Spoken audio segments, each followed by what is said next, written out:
push-ups. I've been doing sit-ups. I've been doing chin-ups. I've been doing pull-ups. I threw up once, but I'm okay now.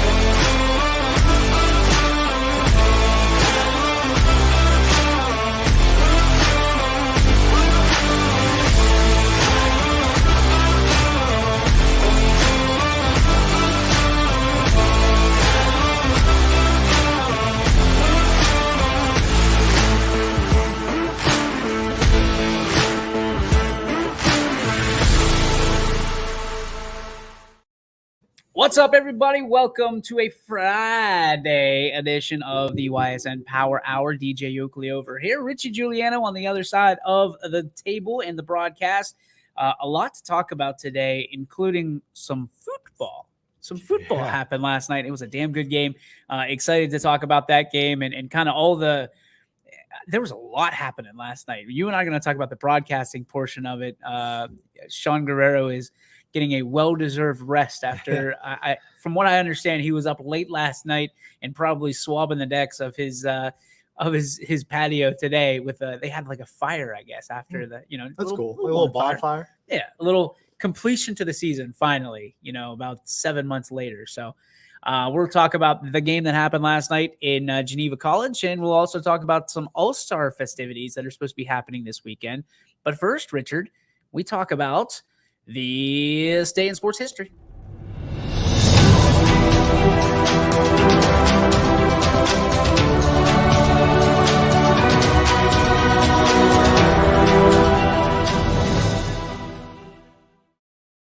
On this day, June 24th, 1997, I remember it. You weren't even born yet.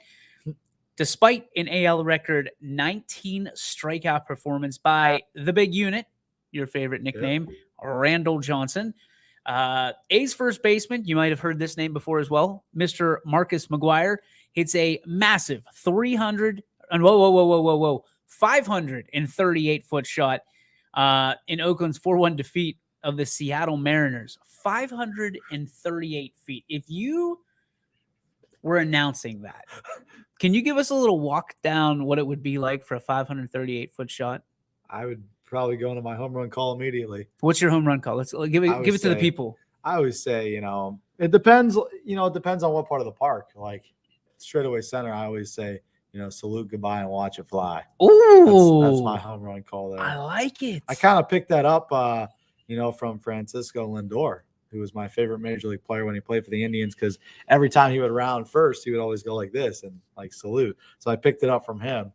And then I kind of just implemented it and twisted it into my own way. But, that's my, I guess, home run staple. But if I saw a ball hit that hard, I don't even know. You just let the crowd take over at that point. Bye. Just see ya. Goodbye. Oh, dear Lord. Did you see that one go? I don't have necessarily home run calls. I think the calls that I have that are locked down are like the hoist the colors at the end of the game, fly the Y. That's a staple. Well, it was a staple for us until somebody, Bunny, stole it and tried to trademark it and got some papers in the mail. So serves you right. We don't have any papers in the mail from a cease and desist. Thanks, really? Cubs. That happened? From the word on the street, and that's what one of the terms I learned this week from the Springfield boys. Word around town is that they tried to trademark it.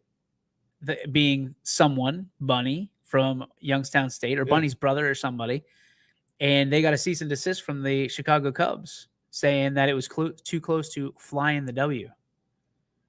Really? To me, they're two different letters. Yeah, that's like I'm DJ Yoakley, not DJ Wokley. Yeah.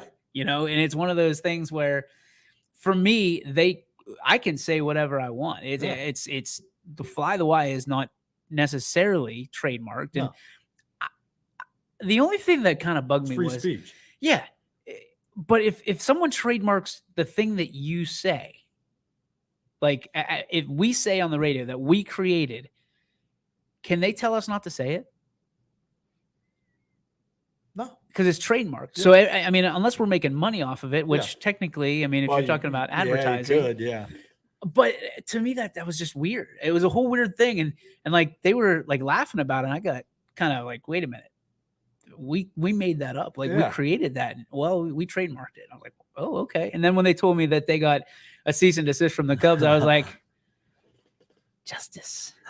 Sweet, sweet justice. Well, we love Bunny. We love everybody at YSU. Just don't try to pull the old sheep or the wool over the eyes. Nisani Island too. He's taking it? Well, he wants to.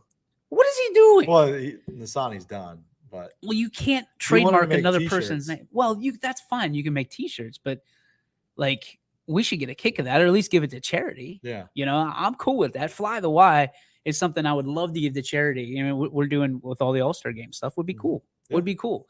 We can work with YSU on that, but sounds like the Cubbies ain't going to let that happen. Well, Beastwood's the new thing now, and that's definitely not trademarked. There's no way. No, that's got to be a good one. And if they were smart, they'd make T-shirts about that too. Like, I want it so bad. I would want to make a T-shirt company. Yeah, because we got some good one-liners. You could do so many things with it, especially here, because you could reach out to every single school.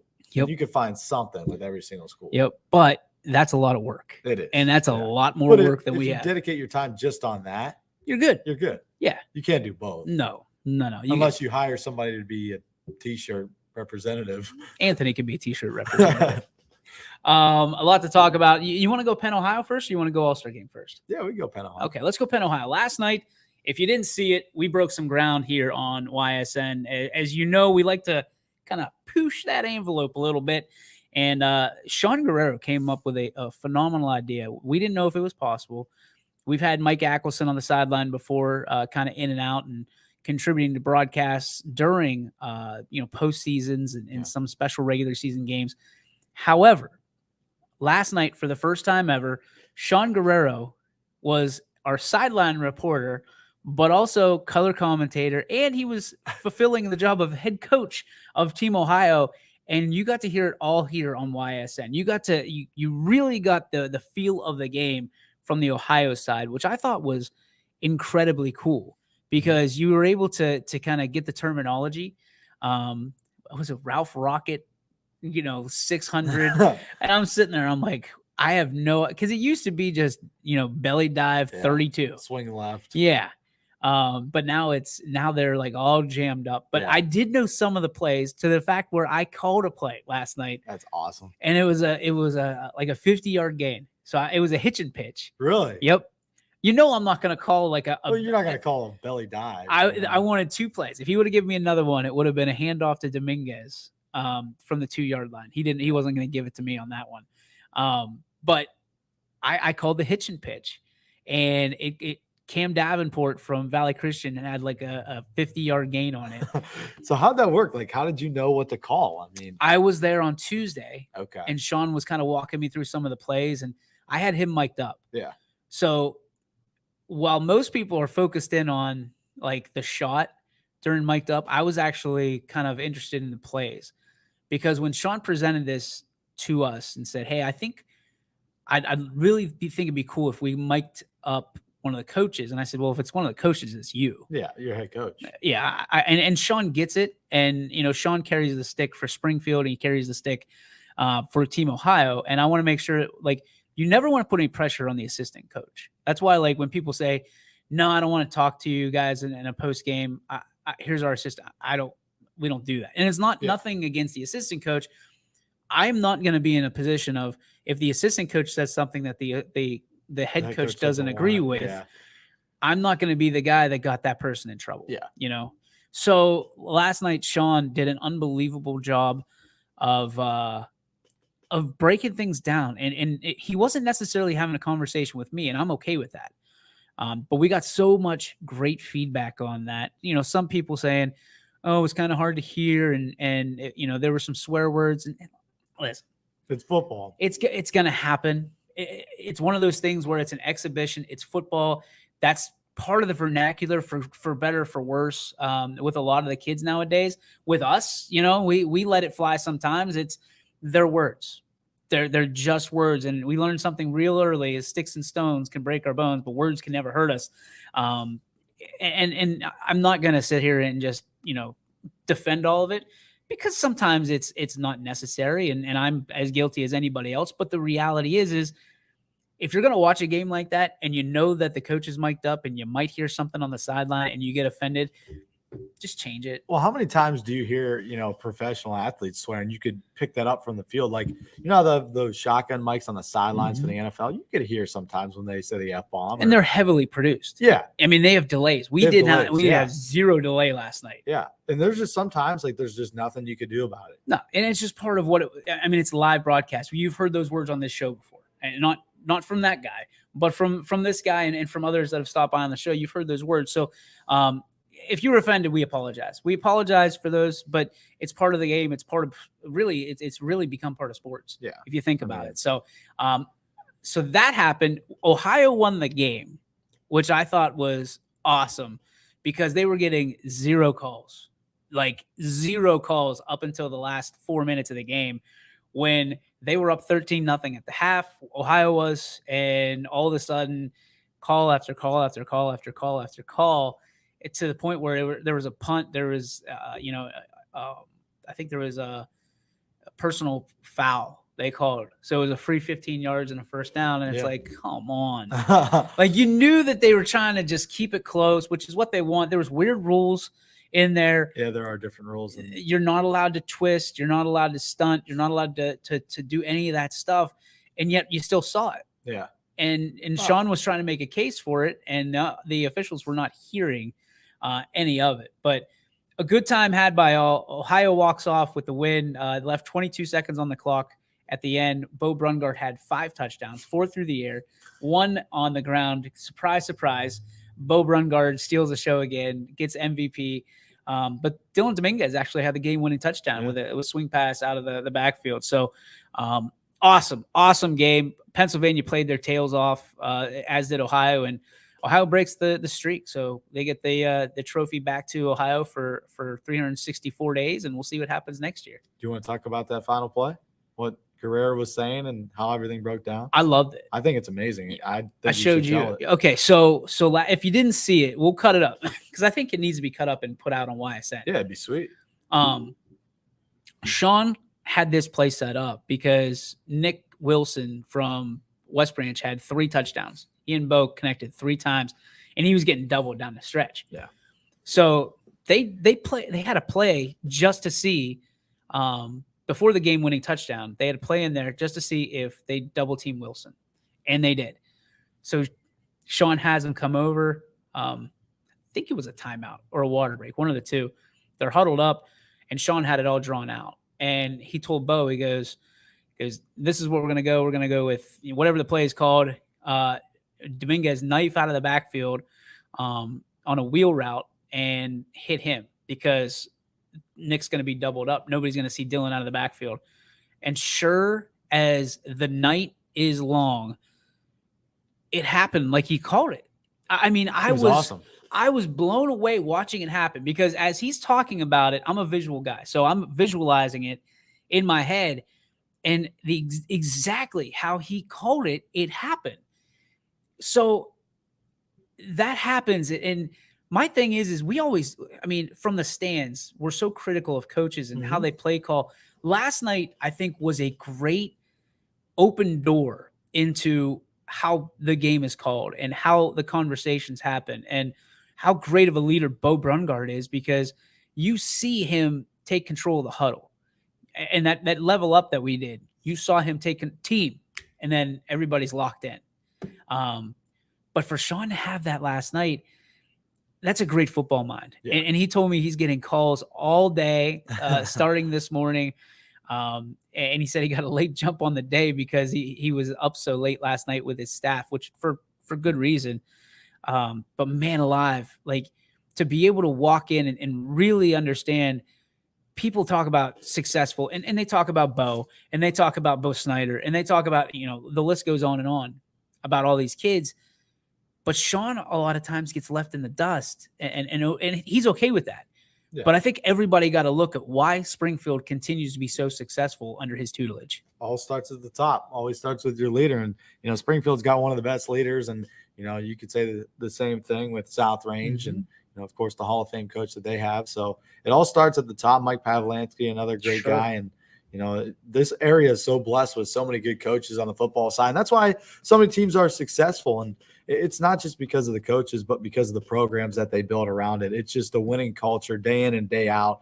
And that's why everybody's successful around here. And that's why people love football, because they're winners. But I think that a lot of that goes in other sports too. And I think that, we talk about the Penn Ohio game, but we have the All-Star game coming up.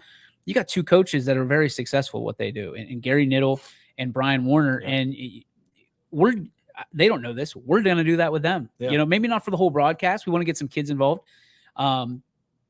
But pick in their minds. You're going to have the opportunity. And like I told you, it's a little bit troublesome because you don't know when they're going to stop talking. Yeah. So you kind of got to pick your spots and jump. But like last night, I got a text message from my good buddy over at Ursuline, Johnny DeSantis, and he goes, "Listen," because I told him, I said, "I'm trying to get in." And he goes, "Just stay out of it. Yeah. Just play air traffic control." And I took that to heart and let Sean do the talking, and it worked out well. So we've had two football broadcasts that I thought were so valuable to the above average football fan because it was so deep. And in these All-Star games, I'll be honest with you, you've got a roster, but these kids have helmets that have stickers all over it. So hard to see. You can't tell who they are. Yeah. Bo Brungard because just how he is. Dylan Dominguez. Like the featured players for the most part. But like last night, Nick Wilson, if I didn't know that he's going to get the ball 800 times, I wouldn't have known who it was because the West Branch sticker was hidden all over his helmet. Yeah. Anthony Cusick had the same thing. So it is troublesome to do that. So sometimes you just talk football. Yeah. You talk about that, and you're going to have that opportunity tomorrow to just talk baseball, which you are just beyond proficient at. I mean, you're above average and beyond of talking baseball, but to be able to pick the minds during the game of the coaches in the dugouts, that's got to be an exciting opportunity. I think it's going to be really easy for me in the whatever dugout Niddle's in because, I'm friends with him and, he was my color commentator for football. So we always talk sports anyway. So, we're just going to be having a casual conversation. Coach Warner, I'm going to have to get to know a little bit better because never had a conversation with him. So that'll be a little bit different, but you'll kind of feel it.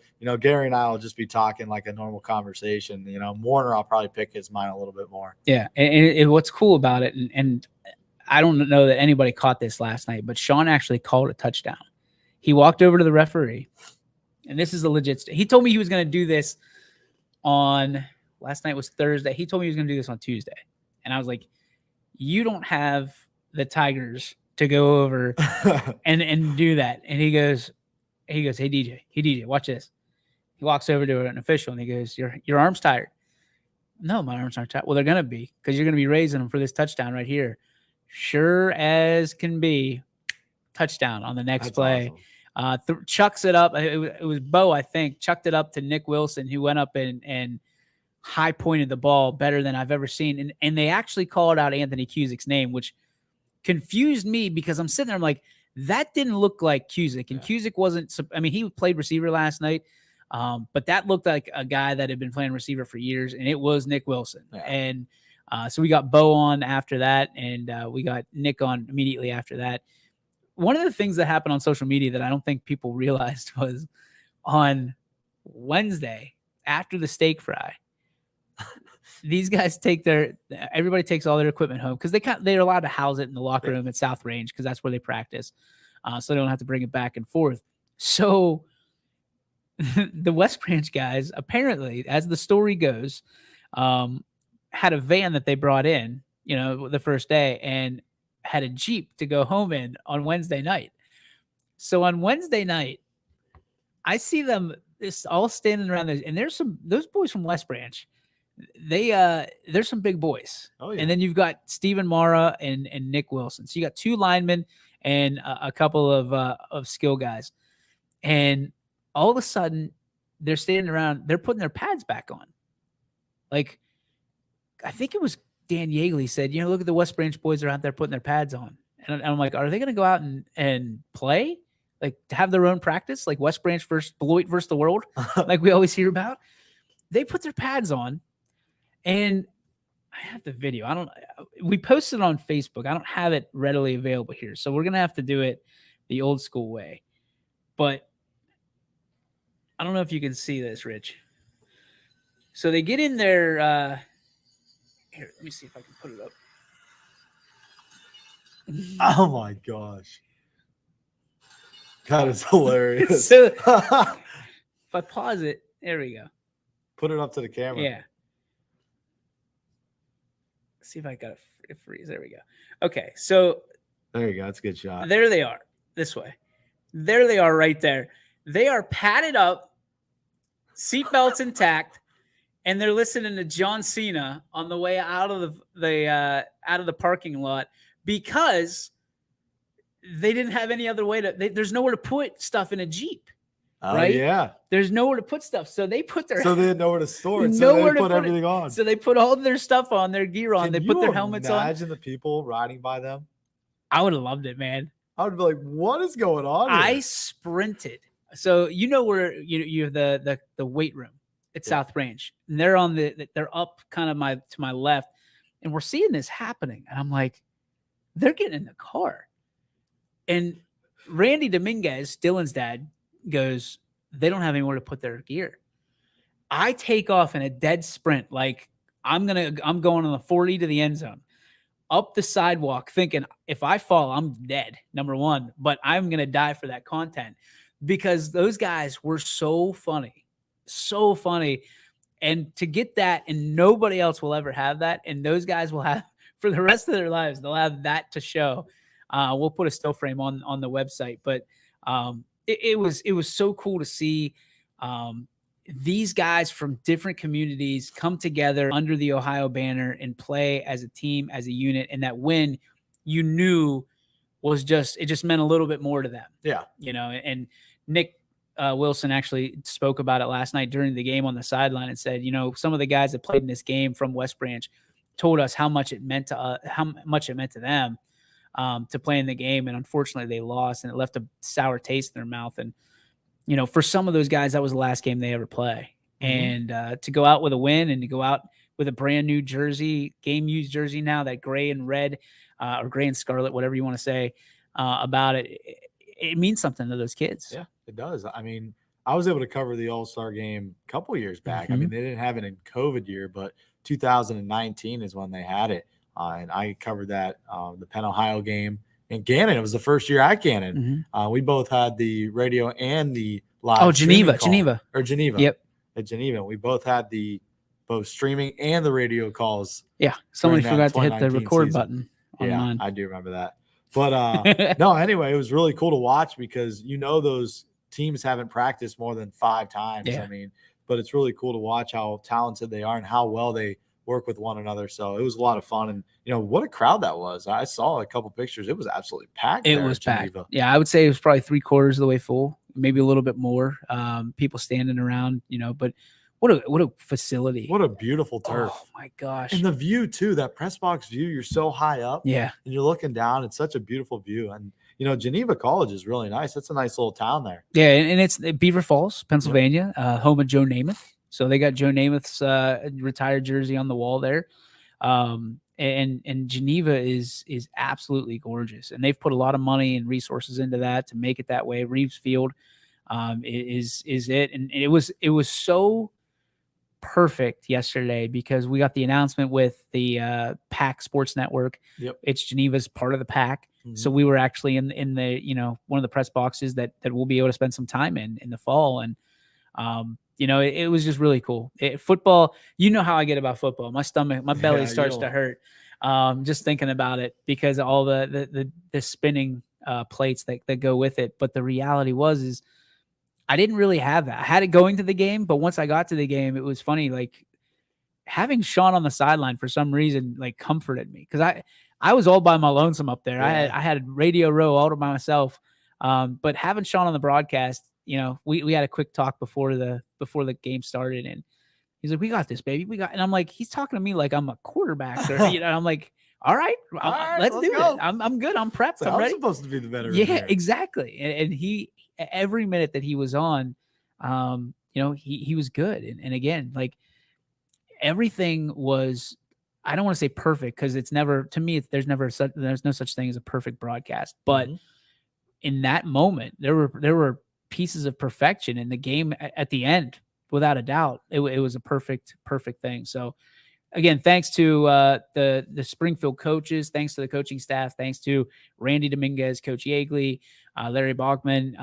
You talk about the kids for allowing us to talk to them, interview them. And I got to say it, and I know there's a lot of emphasis on this young man, but Bo Brungard is a special player. I think YSU hit the jackpot with that. And they probably had to be a little bit nervous letting him go out there and play in that Penn Ohio game because, there's always a possibility of getting hurt. And, he's one of the rising prospects for Youngstown State in the upcoming class. So he and Dominguez. Him and Dominguez, yeah. But I heard he was all for it. I heard Coach Phillips was all for letting these kids play. Obviously, Coach Phillips is – he was a Springfield guy, and goes back to days in Salem. So, I guarantee you he's been part of that game. So he probably understands, the culture of it and what it's about. But there were moments last night where there were some questionable hits, and Sean was all over the officials saying this kid's leaving in 2 weeks to go to OU. Yeah, this kid's leaving 2 weeks to go to here. And Youngstown State was one of them because, Bo got licked a couple times last night because, if you're in Pennsylvania, you get one shot at this kid, and he's been the talk of the town. He's got all the media coverage over the last couple of years. We're going to show you who we are in PA, and Bo got the last laugh, but they got a couple big hits on him. The one hit that I want to talk about last night was East Palestine's own Tyler Bastarkey laid the lumber to a Pennsylvania player last night, probably the hit of the night. And I just remember, and again, another opportunity. I'm used to seeing Bastarkey wear number 1. He was in 17 last night. He had a white helmet for the Bulldogs, but it was covered in everybody else's look. And he hit him, and I was like, almost not surprised that it was Tyler, just like, was that Tyler Bastarkey? Because Tyler's he's had some bad fortune of playing on some teams where, listen, they're not running towards him because they know the athleticism this young man had. Yep. They run away from him every time. And, we all know the story of East Palestine and the tough times that they've had over the last few years. But last night he got to shine a little bit. And I was so proud of him being a kid from Palestine and being able to rest assured, like he goes to sleep last night and he knows, I said I was this, I am this. Yep. And he doesn't have to ever hang his head about being the player that he was. That's why I love a lot of these Penn Ohio games and All-Star games because, there's a lot of players from smaller towns and smaller teams and, they get to really show what they're all about. And, they get to face some big time pitching. Like you wouldn't have an East Palestine batter facing a, Division I pitcher like Landon Beitelshees during the season if it wasn't for the All-Star game. So they really get to face some quality pitching and, some quality players, whether it be on the gridiron or on the baseball and softball diamond. So I think it's really cool how, it's kind of a big melting pot of the entire valley that comes together.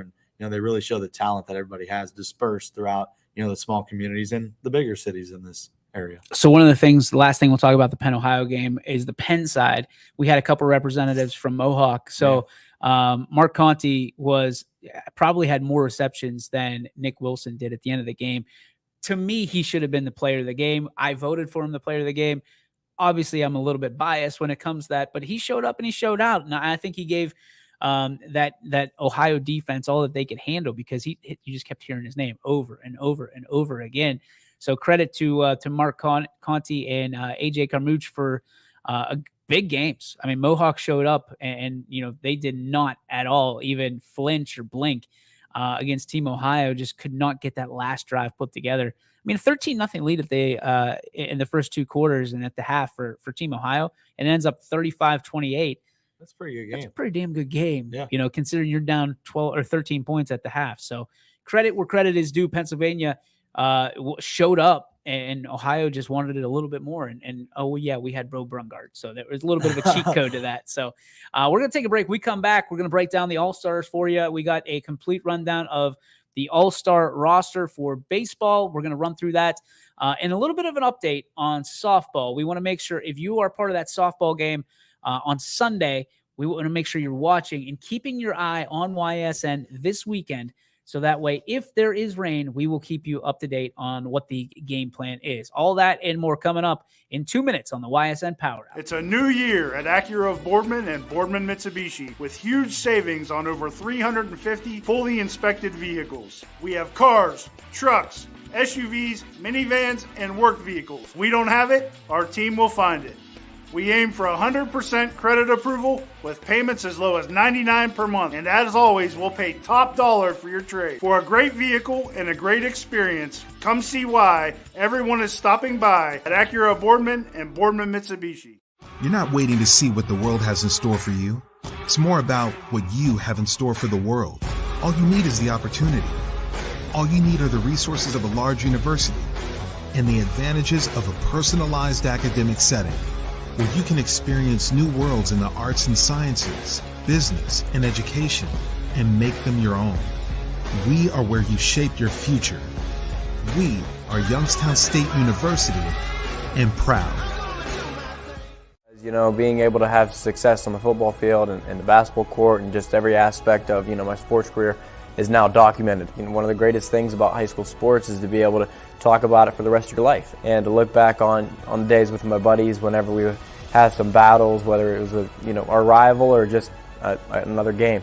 And I could go back and look at it and, not only myself, but my family members, my teammates, and it's something that will last a lifetime. My name is Parker Sherry, and my sports network is your sports network. It's storm season. I think we're under the gun for some heavy storms over the next couple of hours. And Storm Tracker 21 is ready. This is probably the one we're keeping a closer eye on. On air. And locally, we're going to have a lot of eyes on our area. Online. All right, let's talk high-risk futurecast and the timing of this weather. On social media and on our app. Notice we'll have scattered showers on Thursday. Stay ready with Storm Tracker 21. The severe weather threat now through around sunset this evening. And welcome back to the YSN Power Hour. DJ Yoakley. On this side, we got Richie joining us here on this Friday, wrapping up your work week. Hope you got some big plans for the weekend. If you don't, you should now. YSN All-Star Game. Baseball on Saturday, 7 o'clock at Bob Scene Park. $5 admission gets you in. All that money goes right back to Project MKC, making kids count. And we want you to be part of that as well. And then on Sunday, 7 o'clock on 7 o'clock on Sunday, and it's going to be at YSU. So before we get to the All-Star rosters, want to make some clarification. So we've looked at the Storm Tracker 21 app. We are absolutely understanding and completely aware that there is supposed to be some poor weather on Sunday. So we are making arrangements just in case. So as of right now, if the game is postponed on Sunday, you will know by 4 p.m. That is the witching hour. That is when we are making our final decision on if the game will go on or if we will cancel. Reason being, there's people coming from, a long ways away. We're talking some of them up to an hour and 10 minutes away from YSU. So we want to make sure that they know before they leave that the game is going to be played or we are moving it. And I mean moving it. It is not going to be canceled. It will be postponed. So as of right now, this minute, it is going to be moved a rain date to, we are preparing for a rain date of Monday. If it rains and it's postponed, we are preparing for Monday. We know that there's another game going on in Canfield. We are trying to reach out and make sure that there's not much conflict with that. We understand some kids are committed to that game. We completely get it if they want to go, but we need to make sure because we're basically renting this field and we're subject to if we can go Monday or Tuesday or Wednesday, whatever. So stay on YSN this weekend. We are completely aware of the situation. We'll let you know. We have to work with YSU on this. It's a one-man show over there. It's Matt not. Rawlings, he does an incredible Yeah. job with that field. If nobody's been there, you'll see it. Yeah. On Sunday. It's gorgeous facility, dirt, and it's turf in the outfield with that Y logo on it. Yeah. Bleachers all over the place. They got lights, and they're one of just two teams in the Horizon League that can actually host the softball tournament. They had it there this past year, and it's a gorgeous venue and a lot of room for fans to gather. Limited bleachers on both the first and third base lines, but they've got that giant hill in the background, and it creates a really scenic view. In center field too. So for the fans, back home, bring your lawn chairs, and there's places to sit up there as well, up near the track and field area up there as well. So blankets and chairs, I would recommend bringing to the All-Star game on Sunday. 100%. They're allowed to bring them in. We're not going to turn you away if you've got umbrellas or whatever for some shade for that late night sun. Obviously, the lights will be on pretty quickly at a 7 p.m. start. So, again, just to recap, make sure that you're watching. If you're part of the softball All-Star game, you're planning on going out, we will have updates constantly on Sunday. Trust me.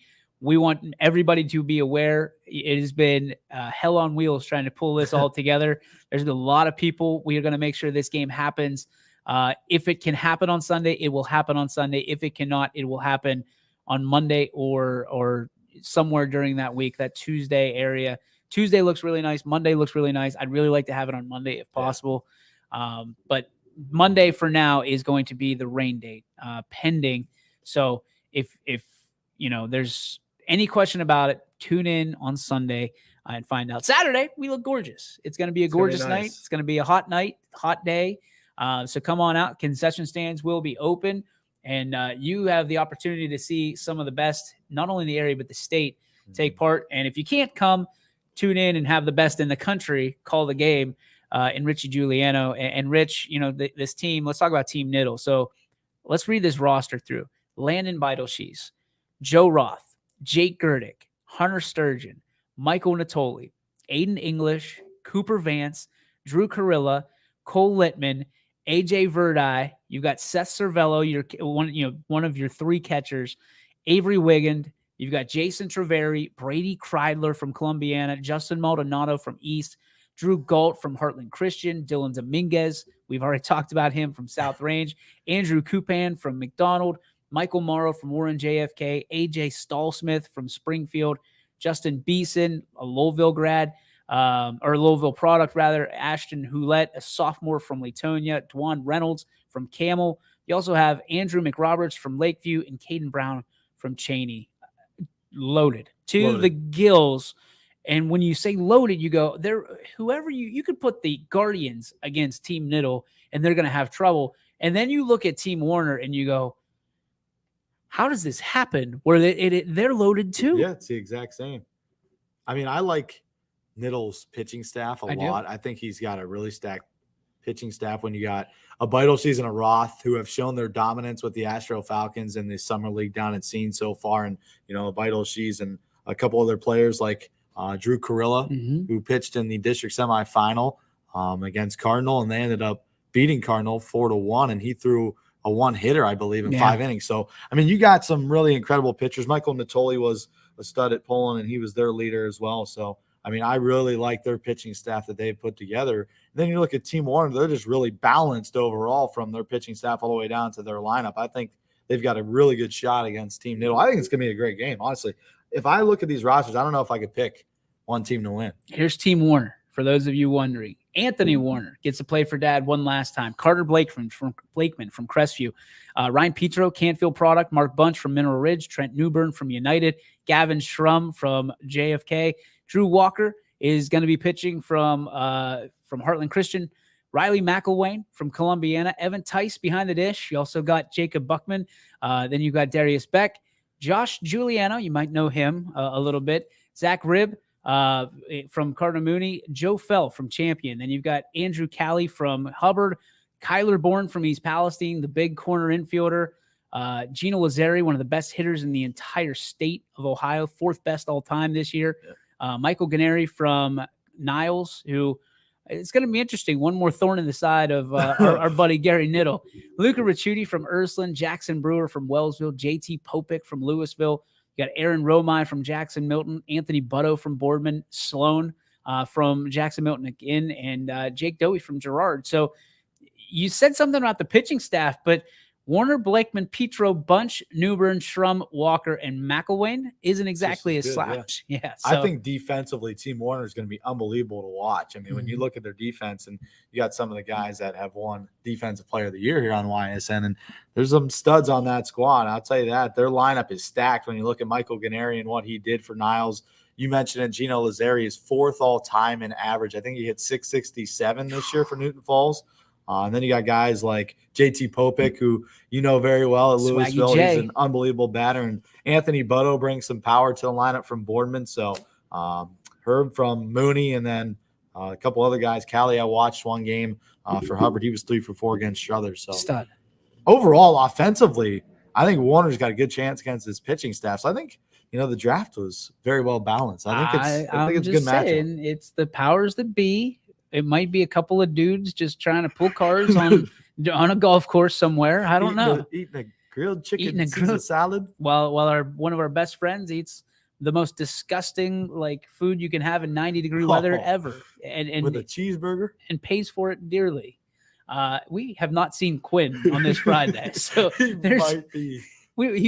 we need to do a wellness check. Be slouched over. Yeah, I would imagine you might be on the pot for a little bit. Those cheese fries. Damn you, cheese fries. Come on, Tonar. Tonar fixes your swing. He doesn't fix your fries. So it's going to be a great night. When we talk about pitching, what's some of the things that you're looking for in a 1-inning outing? Yeah. That's going to be a challenge for these pitchers because you get all ramped up, and but that's the cool thing is you get to get excited, and then you only get 1 inning. But if you have a really good inning, you don't want to go out there for a second one, and you don't get it. That's kind of a similar situation I've been dealing with the past couple of weeks with the MLB Draft League. I mean, last night Williamsport against Mahoney Valley threw 8 pitches, struck out a batter, a fly out, and a ground out. 1, 2, 3, boom, boom, boom. Inning was over in a minute. He doesn't come out for the second inning because they're trying to get as many guys looks as possible. And it's the same thing here in the All-Star game. And, as a pitcher, you kind of walk in onto the mound just knowing every pitch is valuable. And I just got to attack every hitter and, make the most of my situation because this is all I'm going to get. Be like an All-Star league almost for the MLB Draft League. You know what I mean? If you think about it in that context. So if you're in that situation and it's a 1, 2, 3 inning, how hard is it going to be especially you get the 8th, 9th inning with Niddle and Warner to not go, hey, we're out of arms. We need to go put this guy in one more inning. I might happen. I think it might. I don't want it to, and I don't want it to be I want it to be competitive and entertaining, but I don't want them to think that this is for the World Series. Yeah. And some of those guys are going to feel that way. Gary's one of those cats that when it comes down to it, he's going to make some changes to get the win. Yeah. His name's attached to this. And Brian Warner's the same way. He's a competitive cat. And, he wants his kids, especially he's got both Louisville kids. He wants them to go out with a dub. And those Canfield guys, Petro is going to want to beat his coach from that standpoint and kind of hang that over his head a little bit. And the other guy too, you're probably going to hear about it. So, have you talked to Josh at all? Is he excited to play against Gary? I mean, I think he's just excited to play one more game, to be honest with you, because it's been a couple weeks and a month since they played their last game against Niles. So my mom was like, you better go out there and you better swing the bat because I don't want you to embarrass us here. She's like, because he hasn't swung a bat since they lost. I wonder how many kids have been like that. Yeah, that are coming to this game, because the seniors, a lot of them maybe get a game here or there. Yeah. Maybe they're playing at Scene. If you're not playing at Scene, you're not playing. Yeah. Because if you're a senior, there's grad parties, you're attending so many events, you're hanging out with your friends. And, it's kind of the last 3 months of, freedom for your teenage years, if you think about it, because you're going on lockdown. You're going to wherever you're going for college and it's strictly business there. I mean, you still get to have fun and, over the weekends and do stuff with your friends. But, this is the last 3-month stretch of freedom where there's no responsibility and there's nothing to worry about. You could just go out every night and have fun and, go eat whatever you want and spend money. And then you got to worry about all that stuff coming up. Well, it's mom and dad's money right now. It's mom and dad's money. And as soon as you go to college, it's not mom and dad's money. You better get a job. Yeah. Did you have a job in college? Yeah. They had the YSU thing. I worked with the YSU thing and I worked for a water company. That's right. Yeah. I forgot about that. 3.5 years. Yeah. My wife was like she did something in college, like she took the mailroom maybe or something like that, and I don't know. She always puts around. That's how I met her. Like I saw her out a window, and I was like, "Ooh la la!" Like Pepe, like Pepe Le Pew got the love in my eyes. You don't even know who Pepe Le Pew is, do you? No. Gosh darn it, Richie. Or dagnabbit. I'm just picturing a cartoon character that's it's a cartoon skunk. Yeah, that pops up with like it has the love, and I saw her out the window, and I was like, there she is. I'm marrying that girl, and there we go. We just celebrated 13 years. Congrats! Thank you. Congratulations! Thank you. It was 13 years on Monday, so we had Father's Day on Sunday, and then our 13th wedding anniversary on Monday, and it was just recovery. I mean, like it has just been a recovery all week from a standpoint of Father's Day, and we had grad party on Saturday, so it was back and forth to Pittsburgh. Z-Man was all over. Like all he wants to do is play. Yeah, he is. He's a fun kid. I'll tell you that. Yeah, we had fireworks on Friday. And fireworks Friday. Yeah, because you left the next day for graduation. Yep. Yeah. So it's been a week, man, and we were up till 3:30 on yesterday morning, getting everything ready for the game, and we had to do the draft and the selection show. And the sun wasn't helping us out on Wednesday because it was not. It was just beating us down. Our fair skin was not living up to it. It was definitely hotter under that tent. You think? I am 100% sure. So maybe next time we go into the other tent, because it was cooler under that tent, I thought. But we were under the red, white, and blue tent. Well, even Paul Homick, who was the president of the Mercy Health Foundation, thank you for him for coming on and doing that interview with us, who's the sponsor of the AJGA tournament this week at Mill Creek. He even came under. He's like, man, it's a lot hotter under here than it is out there. I'm like, yeah, it's pretty hot. Well, I didn't. The sun was beating down on my back, and I took off my shirt like at the end of the night and laid it on the bed, and it was just a giant sweat stain like there in the pits. And it's just like come on, man. Like we got there at what 11, and I was immediately sweating, and I'm not like that. I'm like, I'm not either. I don't sweat unless it's like I'm running around. It's 98 degrees. But how do you think the kids felt? I mean, some of those cats were wearing pants, and they're walking too all day. No, I'm sorry. I love golf. I love the idea of golf. I hate the game of golf. I hate that I'm so bad at it. But golf, there's so many different etiquette rules that I'm gonna break. Like, you're not supposed to wear shorts on a golf course. And I wear shorts every time. All the time. I wear golf shorts every time. Yep. And like even when you're going to the range, you're not supposed to wear shirts like this, like that don't have a collar. Mm-hmm. And I was like, nope, I'm going out, because the day that we went to the range, I was sweating. Yeah, see, I don't know about that rule, honestly. If you're going to the range, like I'm just gonna get hit. I don't think it matters. Yeah, but if I'm going to a country club on a range, maybe if you're going on the links, I think you have to wear a collared shirt. I agree. That should be a rule, and it is. But the problem is when it's $42 for a round or whatever it is. Sometimes they don't care as long as you got $42. Yeah. You know what I mean? Just give me your money. Somewhat respectable. Okay, you have pants on. Go on out, sir. Pants, shoes, no. Replace your divots, please. You don't know how to put on a shirt, but you better be able to replace your divots. But yeah, like having those kids, walk 36 holes on that Tuesday when it was 95 degrees out, and there's not much time in between. No, Eliana was telling us, who we played with, she was like, yeah, I mean, we play 18 and then you get like a 30-minute break and then you got to go back out and play it again because they want to avoid the dark. Well, because some of them finish at like 4:00. Yeah, and you got to think the course still has to be open too for play for just Dan random Bertolini. people. For Danny Bertolini. I would say I beat him at golf, but I don't think I could. I couldn't beat a 12-year-old this week, so we know I'm not winning that one. So from your would you rather do a double header in baseball, like legit, especially like last night, a 4-hour game and then a 4-hour game, or would you rather go golf 18 or 36 in 90-degree weather? Yeah, see, that's tough. I think baseball is meant to be played in one day, one game, because it's so long and there's so much dead time. It kind of lulls you to sleep after 4 hours. Yep.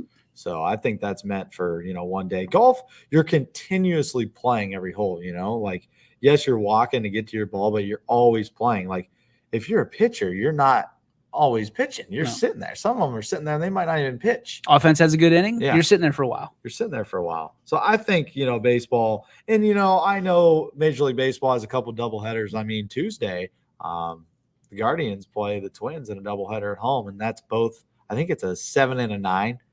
But that's really? Yeah, but that's brutal. I mean, playing that many innings of baseball and, do you feel like baseball has to be 9 innings? Are you adamant about it? I think it should be 9 innings. Yeah, I think 7's a little. I mean, if it's a doubleheader, I think it has to be 7. Yeah. 7 and 9 or 7 and 7. Yeah. Because when YSU played doubleheaders last year, they did that during the 4-game series. Oh my goodness, the days were like you're there at like 9 o'clock in the morning. You're not out till like 8 o'clock at night. Yeah, I mean it's a full day. Yeah, full day. But I mean, you had a game that went 4 hours last night. Can you imagine if that was a doubleheader? No, I don't know what I'd do because I was starting to lose my voice a little bit. Yep. I really don't know what I would do if we had to play another 9-inning game. You'd be toast. I'd be just like dead air for like Romo. an inning. Be like, I had the pitch. Shout out your boy who's doing the game for you tomorrow. Yeah. No, I appreciate, Anthony Romo's filling in for me tomorrow for the Scrappers because I'm doing the All-Star game. And, we kind of set up a plan to see who could be able to fill in for that because if nobody was going to fill in, I don't know who would have called the All-Star game. I mean, we would have found somebody. Probably you. You probably would have done it. But, I'm really excited for him because, the Scrappers is a big deal. And, it's going to be really interesting for him because he's so used to the TV side of things, right? Yep. When we stream and he does a lot of TV stuff for YSU when I'm on the road and he's done basketball and he's doing volleyball this year. So, it's a different thing. And I'm going to have to sit down with him tonight and give him a call and, just kind of explain to him, hey, there's not as much dead time as you want. It's radio, you always got to be constantly talking and keeping the audience in touch with what's going on the field and not just on the field, but off the field. So I'm excited for him. I think it's going to be a great opportunity for him. And, he's one of the best that we got. So you guys have really established a connection. I mean, almost like a brotherhood between you and Romo that I really appreciate because, before him, it was kind of like it still is. There's still a brotherhood between us. And it's kind of cool to see that kind of translate to you and him now. And it's kind of like a handing off the baton a little bit. What is it just being around him so much at YSU that really made that connection? Yeah, honestly, because, when I was a junior and then he was a freshman, it was really cool because he came in and, he's one of the guys that I connected with and we worked every day together, whether it be baseball, it'd be basketball, football. It's all day. You're with each other all day. Yep. You kind of become a family in that sense. So, once you build those relationships, then we start talking off the field and talking about stuff and going to get dinner. And, it's just, one of my good friends now in college. So really excited that he gets this opportunity. And, it also helps that we're both broadcasters, right? Because we both had the same dreams and the same goals. And, we're kind of helping each other out here and there. So it's a lot of fun too. I mean, when you have somebody else in the booth, you're allowed to throw a couple more jokes out there. We go off topic a lot. We talk about some random things. And you should. It's a 9-inning baseball game, and we talk about some crazy things. So, when he's in the booth, I really enjoy it because I get to bounce off him like I'm bouncing off you right now. And, it's a lot more fun. And this because, like, you do the Power Hour by yourself a lot. But when you have that one person next to you, it allows you to breathe. It allows you to have more opening conversation. And, I love it. I love when he's in the booth because we talk about the hot dog race. We talk about the gorilla coming up in the booth. We talk about everything. But when I'm by myself, I feel like I'm just like strictly business. It's hard to joke around when it's just yourself because there's nobody else to talk to. Well, that's why you got to learn to laugh at your own jokes. Yeah. That's in comedy, it's a no-no, but in broadcasting, I mean, you're telling a story and, I was taught a long time ago, not that you need to hear this, but when you're talking into the camera, right? If I'm here and I had the hardest time because for the longest I saw a camera and the camera is what scares you. Yep. So Dave Sess, a good friend of mine, told me one time, he goes, listen, here's the best advice I can give you. When you're looking into that camera, pretend like you're talking to your grandmother. It's pretty good. And ever since then, I've had zero problem. Like, you explain things like you would to your grandma. You slow it down a little bit, and when you put a microphone on, this was the best advice I got as well, is pretend like you're talking to your pastor or, a father, whatever it may be, because you're not going to swear a lot of times. Yeah. You're going to hold your tongue a little bit. Now, I Yeah. wish we would have had that ideal last night. But at the same token, again, everybody gets it. And sometimes you're going to slip up. But you guys have really built that relationship that I've really loved watching, because you said family, and that's exactly what it is. Like, you do anything for Roma would do anything for you. And we have a lot of that going around, especially, the fabric of this banner we call YSN. So kudos to you, man. You've grown very quickly into a leadership position and continue to grow each and every day. And, as stiff as you were whenever we got you, as a freshman, you have really opened up into, building in some of those stories that but you have to kind of live life a little bit, It takes time. I mean, it's taken me a while since, I started in 2018. Yeah. So, I mean, looking back at 2018, and you could tell your own stories from things that happened. Like, I remember my first ever broadcast, and you weren't there for this because I believe Christina did play-by-play that night when you were there. First ever broadcast, and you're going to laugh at this. I opened up with, and Tom Hamilton's my favorite, From Progressive Field. You did? I did. Not Eastwood. We were at Eastwood Field. I will never forget that until the day I die. Well, because I listen over and over every night to Tom Hamilton say, "From Progressive Field in downtown Cleveland, Ohio." And I go on the air, hit the button, hit the intro, knobs up, and I said it. And I was like, what did Christina do? She laughed. I was like, oh, no. Well, you'll appreciate this, because last night I still get kind of frazzled whenever, like, I have in my mind we're going on at this time. Well, when they told us that they were going to start at 6:50 doing the intros, I'm like, okay, I'll turn it on at 6:49. We'll go. They'll do the intros, so you'll have the loudspeaker. You won't hear my voice. Yeah. They can do it, which I love. I'm a big fan of that, because the less you hear me, the better. Yeah. And 6:42, they start doing it. Just had the guys come out and start doing intros. Oh yeah. And I was like, all right, like, Sean's not on yet. I'm not ready to go. And I was like, I got to turn this on. So I turned it on. I get through like the intros, halfway through, Sean pops on. I can hear him pop on in the headset. Oh. And I'm like, oh no. So he starts talking over it. And I say, welcome into BEAOU. Well, you can spell beautiful. I was so frazzled that I couldn't spell happens, beautiful. And Sean starts laughing, and he's like, well, I introduced him as the legendary Sean Guerrero. He goes, well, you messed up two things. First thing, I'm not a legend. Second, you can't spell beautiful. And I was like, oh gosh, dang it. Like, I was that's so, the worst, when you can't nail the open. Do you ever have just one of those days that you're just, because if you don't nail the open, it's a bad broadcast. There's no chance for that perfect broadcast. Yeah. And I'm still searching for it. Yeah.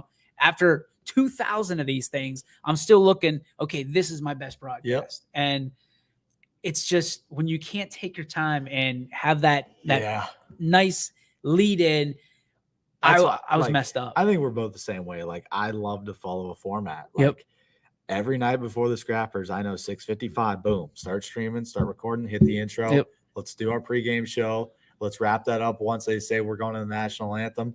Turn the knobs up. Let the crowd hear the national anthem. Say, okay, there's our national anthem by so-and-so. We are going to break. We'll be back for the first pitch. That to me is like perfection. I'm like, yes, like, we're off to a great start. Yep. But when they start doing different things, they do ceremonies before the first pitch, and the national anthem's all messed up, and you're like, oh, geez, I don't know what's going on. It's a rhythm thing. Yeah. Right? And like, you just feel off. Like, you come back for first pitch, you're like, am I even ready? Like, it's when you're sitting on a fastball for that first pitch in the box, and you get a change up or a curveball, and you're like, oh man. Yeah, you're like, I'm behind now. Yeah, now I got to figure this out again. And you stumble and you fall. And, last night, and I think we might even talk about, like, not being able to see the person that you're talking to. Yeah, it's got to be challenging. Is the most challenging thing that I've ever done in broadcasting. It happened I could not see. Sean looked like an ant on the other side of the field. Now, I don't have good vision to begin with, but watching, I could see his white shirt, and then he's just all over the field. Yeah. And he's talking to his offensive coordinator, and then he's talking to me, but he's not addressing it. So I kind of texted him. I said, hey, Sean, address who you're talking to, so that way I know if I jump in or let Kyle jump in. That's another way. I got to get Kyle mic'd up next time, so that way Kyle can be on it and they can just talk amongst each. Although Kyle, I think, had some flavorful words on the other end of that other broadcast. But dude, it has been an awesome show to start the weekend. Thank you as always for coming in. We always love your insight, and I mean, I can say this for days, but you're the guy that love being a part of this family, and we're just so grateful. And make sure you're tuning in tonight to Richie's broadcast. He is the best there is, and only one that kind of sniffs close to him is the guy that's going to fill in for him tomorrow, and Anthony Romo. So make sure you give these guys the love that they deserve. Tune into their broadcast. Give them some shout outs on Twitter. If they don't follow you now, where should they follow you? Follow me at Richie Giuliano on Twitter and Instagram, RichieJ9. I don't have Facebook.